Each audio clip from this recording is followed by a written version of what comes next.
A. Driving and traffic regulations. In the UK, you must give way at a give-way sign and at a roundabout, where traffic coming from the right has the right of way. You must give way to pedestrians at a pedestrian crossing. In some countries, sounding or beeping your horn is prohibited, except in emergencies.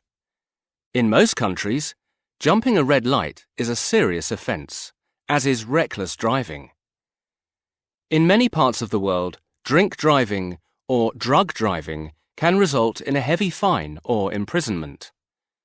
Drivers may be asked by a police officer to take a breathalyzer test.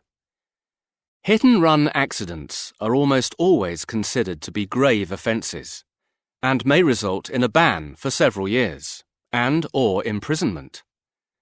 In the UK, less serious breaches of traffic regulations may lead to penalty points on the driver's licence. In many countries, on-the-spot fines may be issued for careless driving and other offences. In the European Union, exhaust emissions must meet certain standards, and the car must be roadworthy, which includes a minimum depth of tyre tread. Driving with a bald tyre is against the law. B. Traffic problems. It was the rush hour and there was a long tailback. There's always congestion in the city centre. You have to pay a toll on the new motorway. There was a pile-up involving 10 cars because of the fog, so the road was closed and we were diverted onto a narrow country lane. Overnight snow caused disruption this morning on many roads, but it is cleared now. I had stupidly parked in a tow-away zone and came back to find my car had gone. I only parked for a few minutes outside the station, but when I came out, my car had been clamped. I saw 2 men fighting next to their cars. I think it was a case of road rage. The road was wet and I skidded on a bend and almost crashed. There was a head-on collision on the main road between here and the next village last night. There was an accident at the junction between the A476 and the A53 this morning involving a lorry carrying a load of glue. Traffic has been stuck there for the last 3 hours. A. Booking travel and holidays. Here are some choices you may make when booking travel or holidays. A scheduled flight is a normal, regular flight. A charter flight is a special flight taking a group of people, usually to the same holiday destination. Some airline tickets may have restrictions. For example, you can only travel on certain days.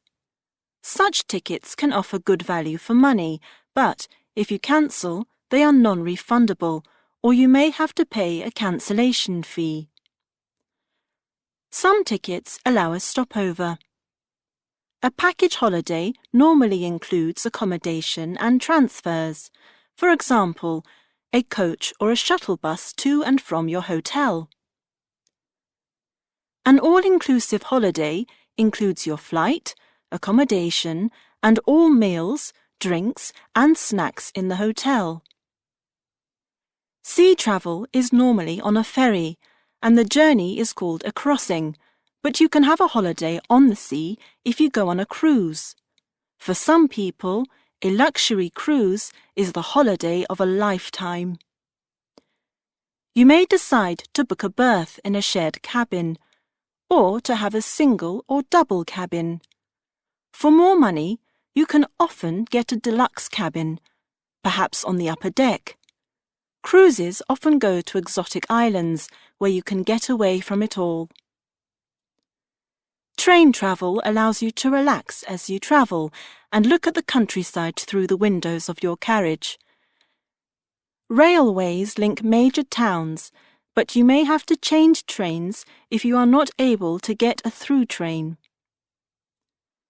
Car hire is another way of getting around. When you book it, you may have to choose whether you want unlimited mileage. There may also be extras to pay, such as accident insurance. If you hire a car, It gives you the freedom to come and go as you please. B. Accommodation when travelling. Some people like camping, while others prefer hotels. Or you can have a self-catering holiday, such as staying in an apartment or chalet. You can also choose to stay in a guest house or an inn. Some types of accommodation offer half board or full board. A. Describing tourist destinations. If you're the type of traveller who wants to escape the crowds, get off the beaten track and get back to nature, take a closer look at Suriname. Suriname's tourist sector is relatively modest, and the emphasis is on what makes the country different for the discerning traveller. Other Caribbean nations may boast better sand, sea and sun, but because of that, you won't find hordes of people in Suriname. What you will find is a wealth of wildlife, with a huge range of flora and fauna. More than 12% of the country is given over to national parks and nature reserves, and large tracts of the country are covered by virgin rainforest. So if you are seeking something out of the ordinary, click here for more information. B. Travel advertisements. Unwind in Ubeda. Recharge in Positano. All from under £800. Taste of the bush. All travel in air-conditioned 4x4 vehicles. Waterfront villas. Self-catering. Sleep up to 6. Stunning locations. Unbeatable prices. Phone now. Awe-inspiring national parks. Rambles, hikes and treks. Unrivaled programme. Send for our brochure. Enjoy the scenic wonders of a tropical paradise. Ecotourism at its best. Savour the renowned landscapes in our heartland. A. Climate. Travelling from north to south in Nigeria, you pass through a fascinating series of landscapes. Rainfall in the southeast can be extremely high in the wet season, whereas the northern part of the country is arid and prone to drought during the dry season. B. Vegetation. More than 30% of the landscape of Canada lies inside the Arctic Circle, where the land can stay frozen for up to 9 months of the year. In these regions, known as the tundra, vegetation is limited. Further south, dense, coniferous forests known as taiga cover large areas of land. Towards the border with the United States are the grasslands of the prairies and the mixed, temperate forests. C. Agriculture. Rice is the main crop grown in the south of China, along with tea, cotton, fruit and vegetables. The rice is planted in flooded paddy fields. A good year can see 2 crops of rice and 1 of vegetables harvested.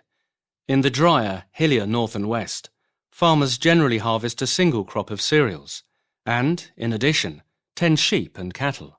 D. Industry. France is one of the world's leading developed nations. It is home to large manufacturing, steel and chemical industries. The country is an important and major producer of aircraft and cars, and is at the forefront of technology and engineering.